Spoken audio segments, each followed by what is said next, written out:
Hi to all. In this video, we are going to discuss about design of field winding of DC machine. Okay, here uh, it consists of shunt field winding and series winding. The field winding can be classified into shunt field winding and series field winding. Shunt field winding, that will be shunt field winding is nothing but it will be parallel to the armature. So the current will be taken by the field winding will be less. So have a large number of turns made to thin conductors because current carried by them is very low. Okay, series field winding is designed to carry heavy current, and so it is made up of thick conductor or strips. Field coils are formed, insulated, and fixed over the field of pole involves the determination of the following information regarding the pole and shunt field windings. Dimensions of the main field pole, dimension of the field coil, current in shunt winding, resistance of coil, dimension of field coil, and number of turns in the field coil, losses in the field coil, dimensions of the main field pole. For rectangular field poles, cross-sectional area, length, width, height of the body. For cylindrical pole, cross-sectional area, diameter, height of the body. Area of the pole may be pole body can be estimated from the knowledge of flux per pole, leakage coefficient, and flux density in the pole. Leakage coefficient C1 depends on power output of the DC machines. Okay, BP in the pole 1.2 to 1.7 Webbers per meter square. Pi p is equal to C1, pi AP is equal to pi p by BP. When circular poles are employed, cross-section area will be a circle. AP is equal to pi d square by 4. Area of the pole body can be estimated from the knowledge of flux per pole, leakage coefficients and flux density in the pole. Leakage coefficient C1 depends on power output of the machine. PP is the pole 1.1 to 1.7 Webbers per meter square. The things we seen later. Okay, field coils are formed, wound and placed in the poles. They may be rectangular or circular sections depends upon types of poles. Dimensions L meters, depth, height, diameters. Depth depends on armature. Height HF depends on surface required for cooling the coil and number of turns TF. HF TF cannot be independently designed.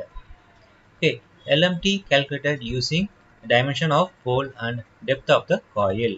For rectangular coils, LMT is equal to 2 into LP plus BP plus 2DF or L0 plus Li by 2, where L0 length of outermost turn and Li inner length of innermost turn. For cylindrical coil, LMT is equal to pi dP plus dF.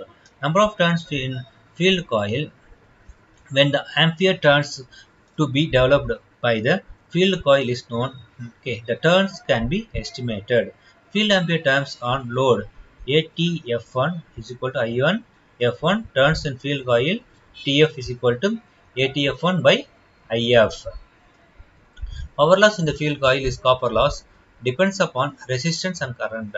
Okay, heat is developed in the field coil due to these losses and it's dissipated through the surface of the coil. Okay, if field coil design, loss dissipated per unit surface area is specified and from which the required surface area can be estimated. Surface area of field coil depends on LMT, depth and height of the coil. LMT estimated from dimensions of pole, depth assumed, okay, height estimated in order to provide required surface area. Heat can be dissipated from all the four sides of a coil: inner, outer, top and bottom surface of the coil. Inner surface area is equal to LMT HF minus DF. Outer surface area LMT HF plus DF. Top LMT into dF. Total surface area of field coil S is equal to LMT into HF minus dF plus or equal to LMT plus in multiply with HF plus DF plus LMFT DF plus LMFT DF. S is equal to 2MFT HF plus LMFT DF is equal to 2MFT multiply with HF plus DF. Permissible copper loss QF is equal to S into QF. Substitute S in Q. QF is equal to 2LMT into HF plus DF multiplied with QF. Actual copper loss in the field coil is equal to I square R, that is equal to E square by RF. Substituting RF is equal to rho L MT TF by AF. Actual copper loss field coil is equal to EF square into AF by rho L MT TF. Step 2. Determine LMT of field coil. Assume suitable depth of the field winding for rectangle coils.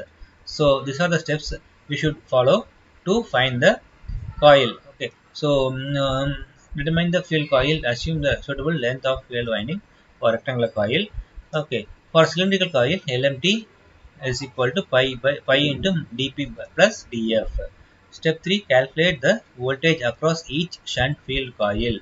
EF field current voltage is equal to 0.8 to 0.85 V by P. Calculate step 4. Calculate cross section area of field conductor. Okay, AF is equal to rho LMT ATF by EF. Step 5. Calculate diameter of field conductor DFC is equal to B into 4AF by pi. Diameter including thickness DFCI is equal to DFC plus insulation thickness copper space factor SF is equal to 0.75 into DFC by DFCI square. Step 6. Determine number of turns and height of coil. They can be determined by solving the following two equations. 2LMT into HF plus DF is equal to EF square AF by rho LMT TF. TF AF is equal to SF HF and DF. Step 7. Calculate RF field resistance and field current. RF and IF. RF is equal to TF into rho LMT by AF. IF is equal to EF by RF. Step 8. Check for del F. Del F is equal to IF by AF. Del F is not exceed 3.5 ampere per millimeter square. If it exists, then increase AF by 5% and then proceed again. Final step. Okay. Check for desired value of AT. AT actual is equal to IF TF. AT desired minus 1.112 to 1.25 times armature MMF at full load. When AT actual exceeds the desired value, then increase the depth of the field winding by 5% and proceed again. This is the steps to for the winding. Thank you.